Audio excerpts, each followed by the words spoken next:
नमस्कार, आप देख रहे हैं इंडिया बाय यूपी। मैं हूं रमेश भट्ट। समाजवादी पार्टी की रजत जयंती समारोह तल्खी, कई दलों के नेता महागठबंधन की झलक। बीजेपी ने आज उत्तर प्रदेश में परिवर्तन रैली से अपने अभियान की शुरुआत की।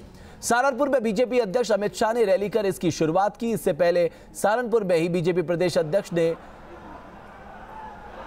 शांकुभरी देवी मंदिर में पूजा की। परिवर्तन रथ को इसके साथ ही उन्होंने रवाना कर दिया।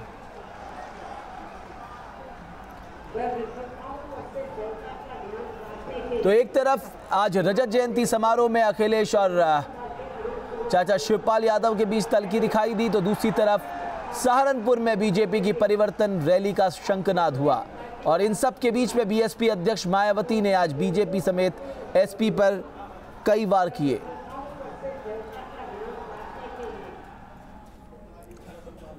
समाजवादी पार्टी के लिए आज का दिन बेहद खास है, सिर्फ इसलिए नहीं कि आज पार्टी ने 25 साल पूरे कर लिए हैं, बल्कि इसलिए भी कि पार्टी अब मुलायम के समाजवाद का नया चेहरा ढूंढ रही है।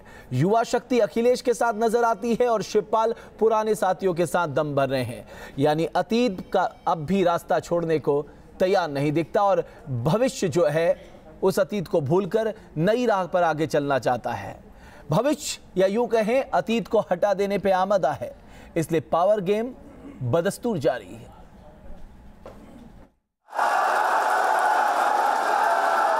हाथ मिलते ही दिल मिल जाते तो बात ही क्या थी, लेकिन ना ऐसा होता है और ना ऐसा हुआ।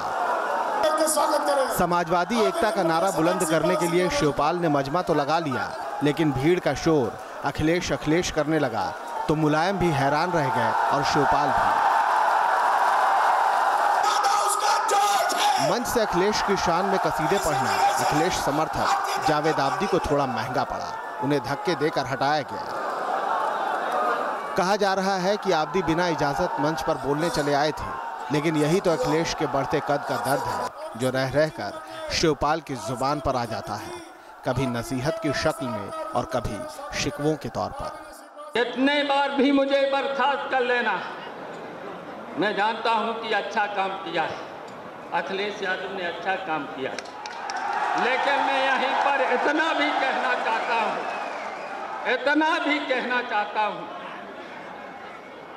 जो आपने मुझे जिम्मेदारी दी थी, चाहे पीडब्ल्यूडी की जिम्मेदारी दी हो, पीडब्ल्यूडी विभाग में आपके विभागों से कम काम अच्छा मेरे विभाग में आपसे कम अच्छा काम नहीं हुआ। टीस इतनी भर नहीं है, दर्द कहीं गहरा है। ये जंग तो वर्चस्व की है जिसमें शिवपाल हर हाल में बढ़त बनाए रखना चाहते हैं, लेकिन अखिलेश के युवा साथी इस वर्तमान को भविष्य बनाने पर तुले हैं, इसलिए शिवपाल खफा है और ये बार बार नजर भी आ जाता है। मैं अखिलेश यादव जी से कहना चाहता हूं और पूरे समाजवादियों से कहना चाहता हूं, कितना हमसे त्याग लोगे, कितना त्याग लेना चाहो, यहां तक कि अगर खून मांगोगे खून भी दे देंगे। मुख्यमंत्री मुझे नहीं बनना।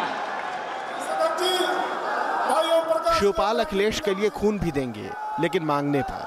शिवपाल अखिलेश के लिए कुर्सी भी छोड़ देंगे, लेकिन कहने पर। बस यही कहने और मांगने का वो खेल है जिसके टकराव के चलते समाजवादी कुनबा बिखर रहा है। नहीं तो नेताजी की पार्टी में उनके सामने ही शिवपाल इशारों में ही सही, लेकिन अखिलेश को विरासत और किस्मत का ताना तो ना मारते। कुछ लोगों को तो भाग्य से कुछ मिल जाता है, कुछ लोगों को तो भाग्य से मिल जाता है और कुछ लोगों को मेहनत से मिलता है और कुछ लोगों को, मैंने एक बात कह दी, कुछ लोगों को विरासत से मिल जाता है और कुछ लोगों को जिंदगी भर काम करते करते मर जाते हैं, उनको कुछ नहीं मिलता है। मुलायम माने या ना माने, कहें या ना कहें, लेकिन घर का घमासान थामे नहीं थम रहा। युवा जोश अखिलेश के होश की वजह है तो शिवपाल के लिए चुभता तीर। लेकिन सबसे बड़ा सवाल ये है कि क्या धरतीपुत्र मुलायम चाचा भतीजे के इस पावर गेम में सीज फायर करा पाएंगे। समाजवादी पार्टी के रजत जयंती समारोह में भले ही मुलायम सिंह यादव, शिवपाल और अखिलेश यादव एक मंच पर दिखाई दिए हों, लेकिन मंच से ही शिवपाल यादव का दुख भी झलक पड़ा। हो सकता है चुनावों को देखते हुए चुनावों की मजबूरी में कुछ मतभेद खत्म हो जाएं, लेकिन मनभेद खत्म होना मुश्किल है और जब तक मनभेद खत्म नहीं होंगे तब तक चुनाव में जीत नामुमकिन है। वीडियो जर्नलिस्ट देव कुमार के साथ विजय त्रिवेदी, न्यूज़ नेशन, लखनऊ। तो जाहिर तौर पे इस कुनबे में जो झगड़ा चल रहा है वो कम होने का नाम नहीं ले रहा। हर दिन के साथ तल्खी बढ़ती जा रही है। समाजवादी पार्टी के रजत जयंती समारोह में यादव परिवार का झगड़ा साफ नजर आया। पहले चाचा शिवपाल ने भतीजे अखिलेश पर सवालों के तीर छोड़े तो अखिलेश ने भी पलटवार करने में देर नहीं की। मौका मिलते ही उन्होंने शिवपाल को जवाब देने में कोई कोर कसर बाकी नहीं छोड़ी तो चलते चलते समझौते का पासा भी फेंक डाला। आग्रह करूंगा आदरणीय प्रदेश अध्यक्ष जी से, तू डाल डाल तो मैं पात पात। प्रजापति जी से समाजवादी परिवार में चल रही खींचतान पर यह कहावत सटीक बैठती है। वस्त्र देकर के पुष्पगुच्छ देकर रजत जयंती समारोह में समाजवादी पार्टी सुप्रीमो मुलायम सिंह सहित समाजवादियों का पूरा कुनबा मौजूद था, लेकिन चाचा शिवपाल और अखिलेश में दूरियां साफ नजर आ रही थी। पार्टी कार्यकर्ताओं और यूपी के वोटर्स के बीच संदेश गलत न जाए, लिहाजा आरजेडी सुप्रीमो लालू यादव ने दोनों को करीब लाने की कोशिश की। उन्होंने खींचते हुए शिवपाल का हाथ अखिलेश के सिर पर रखा तो अखिलेश ने भी मौके की नजाकत को भांपकर फौरन चाचा के पैर छू लिए। दोनों एक दूसरे को देखकर मुस्कुराए, लेकिन ना तो ये मुस्कान ज्यादा देर तक दिखी, ना ही दोनों का दिल मिल सका। पहले चाचा ने शब्दों की साइकिल चलाकर भतीजे को पस्त करने की कोशिश की और जब भतीजे की बारी आई तो उन्होंने भी चाचा पर पलटवार का मौका नहीं गंवाया। हमें आप तलवार दे देते हो भेंट में और फिर कहते हो कि तलवार मैं न चलाऊं। आपने तलवार दी हमें तलवार न चलाऊं, ये कैसे हो सकता है? अखिलेश का जवाबी हमला यही नहीं रुका। उन्होंने समाजवादी आइडल लोहिया के बयान को नजीर बनाकर इशारों इशारों में चाचा को वक्त की नजाकत समझने की नसीहत दे डाली। आज के दिन में कह सकता हूं कि लोहिया जी की वो कहावत कि लोग सुनेंगे जरूर लेकिन मेरी मरने के बाद, मैं भी इस बात को दूसरे तरीके से कहता हूं कि कुछ लोग सुनेंगे जरूर लेकिन समाजवादी पार्टी का सब कुछ बिगड़ जाने के बाद। एक तरफ अखिलेश चाचा शिवपाल पर कड़े तेवर में दिखे तो दूसरी तरफ वो शिवपाल के साथ खड़े पिता मुलायम पर मुलायम नजर आए। इशारों इशारों में अपना दर्द बयां करते हुए उन्होंने कहा कि वो हर इम्तिहान देने को तैयार है। मैं नहीं कहता कि हमारे नौजवानों की परीक्षा लेनी है आपको, मैं नहीं कहता कि पंडाल में बैठे हुए किसी की परीक्षा लेनी है। अगर किसी को परीक्षा लेनी है मैं परीक्षा देने को तैयार हूं। जो परीक्षा चाहे आप परीक्षा ले लो मुझसे। मंच से जवाबी हमला करने के बाद अखिलेश ने चाचा से समझौते की पहल भी की। कहा पार्टी को आगे ले जाने के लिए साथ मिलकर काम करना होगा। बहुत आगे आ गई है समाजवादी पार्टी, इससे आगे और कैसे जाए ये हमें और आपको सोच करके फैसला लेना है। चलते चलते अखिलेश ने पार्टी के तमाम नेताओं और कार्यकर्ताओं को एकजुट होने का आह्वान किया ताकि यूपी विधानसभा चुनाव की चुनौतियों से निपटा जा सके। कि जिस तरीके से नेताजी इतनी बड़ी पार्टी को यहाँ पर लेकर के आए हैं, 25 साल जब हम मना रहे हैं, तो हमारे मंच और हमारे सामने बैठे जितने भी नौजवान से लेकर के पार्टी के जितने पदाधिकारी हैं, जितने भी नेता हैं, उनकी ये जिम्मेदारी बनती है कि आने वाले 25 साल तक ये समाजवादी पार्टी या कैसे मजबूती से दिखाई दे। मंच पर शिवपाल और अखिलेश के बीच तल्खी और दूरियां दिखी, लेकिन RJD supremo Lalu Yadav party नेताओं और कार्यकर्ताओं को सब कुछ ठीक होने का भरोसा देते नजर आए। और शिवपाल बाबू और अखिलेश जी को, दोनों आदमी को इकट्ठा करके आगे करके आपके सामने हम लोगों ने ये सबूत दिया, प्रमाण दिया कि कोई लड़ाई झगड़ा नहीं है। लालू यादव कुछ भी कहें, लेकिन जिस तरह शिवपाल ने अखिलेश पर वार किया, फिर अखिलेश ने पलटवार कर उनके हमले को नाकाम करने की कोशिश की, उससे यह साफ हो गया कि समाजवादी पार्टी के यादव कुनबे में all is not well. Vijay Trivedi, news nation, Lucknow. तो चाचा भतीजे में कोई कम नहीं है। मौका मिलते ही एक दूसरे पे वार प्रतिवार करते हैं, शब्दों के तीर चलाते हैं। लेकिन इन सब के बीच में आज एक और बड़ा बयान आया और यह कहा गया कि बीजेपी और समाजवादी पार्टी में सांठगांठ है। ये बात किसी और ने नहीं, बीएसपी अध्यक्ष मायावती ने कही। उन्होंने न सिर्फ बीजेपी को कटघरे में खड़ा किया, साथ ही कहा कि विकास रथ यात्रा से उत्तर प्रदेश का भला नहीं होने वाला।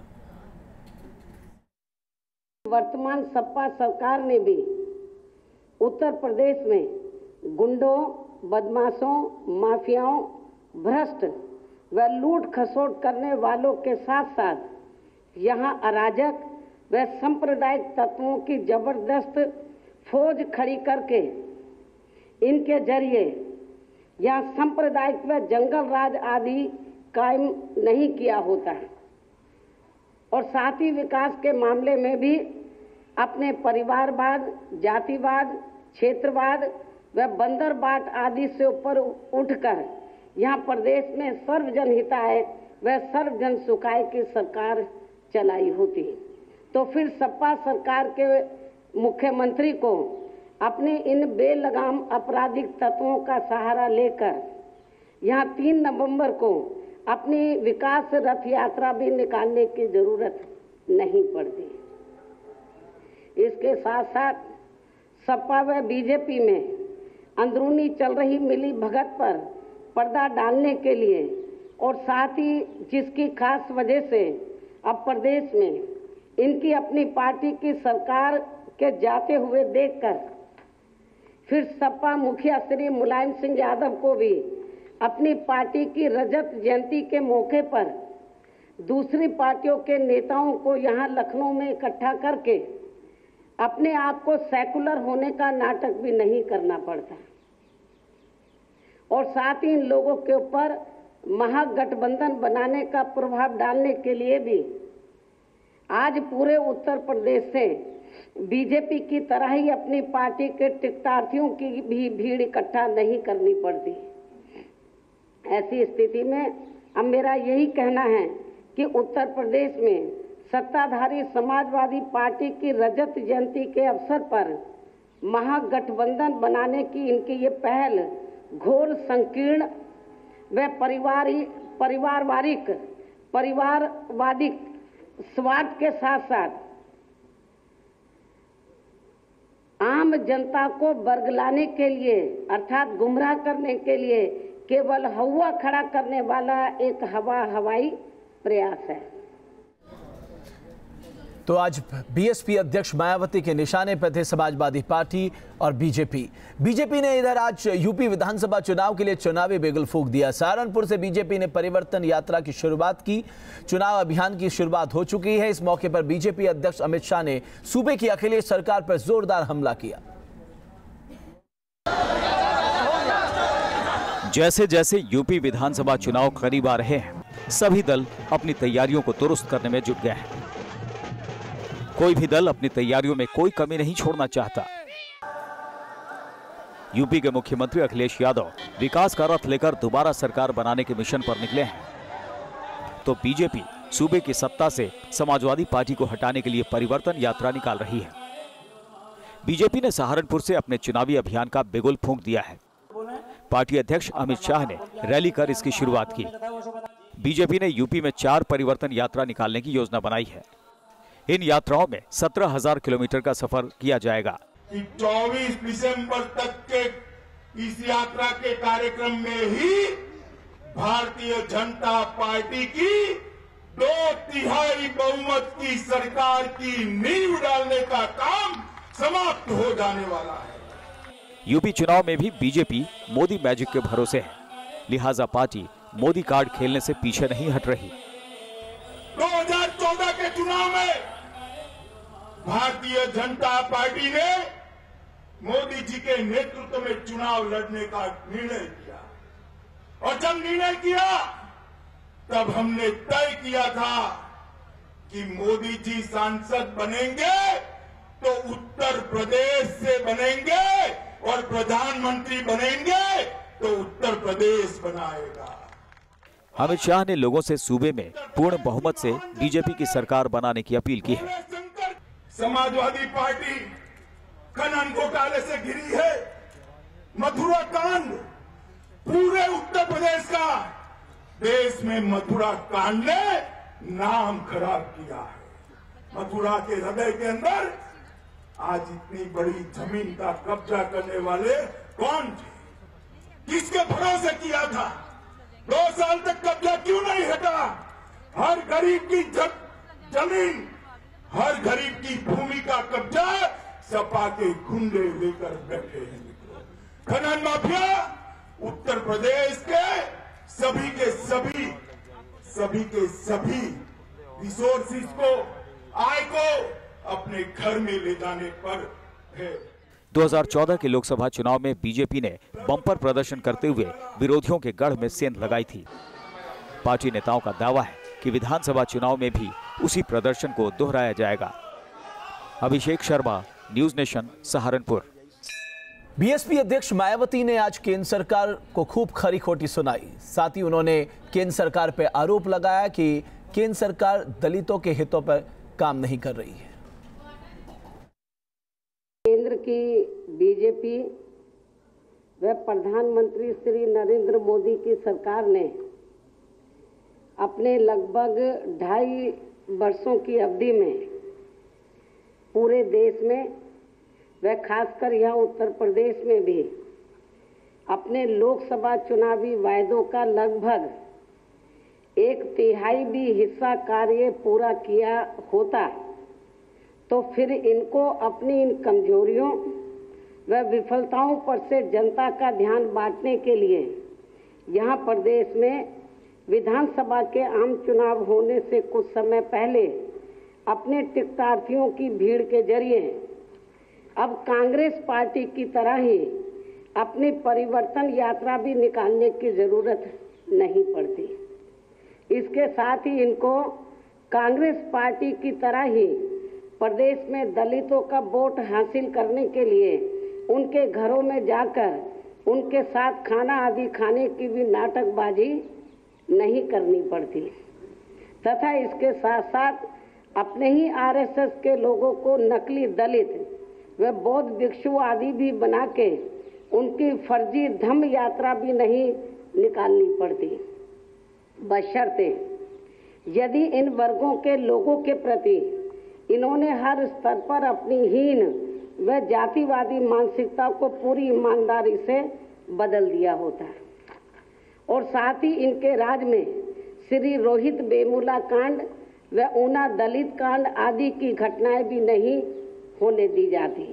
इसके साथ साथ मुस्लिम व अन्य धार्मिक अल्पसंख्यकों के साथ भी आरएसएस के एजेंडे के मुताबिक चलकर इनका भी विभिन्न स्तर पर शोषण नहीं किया गया होता। और आगे देखिए विराट के 28 राज।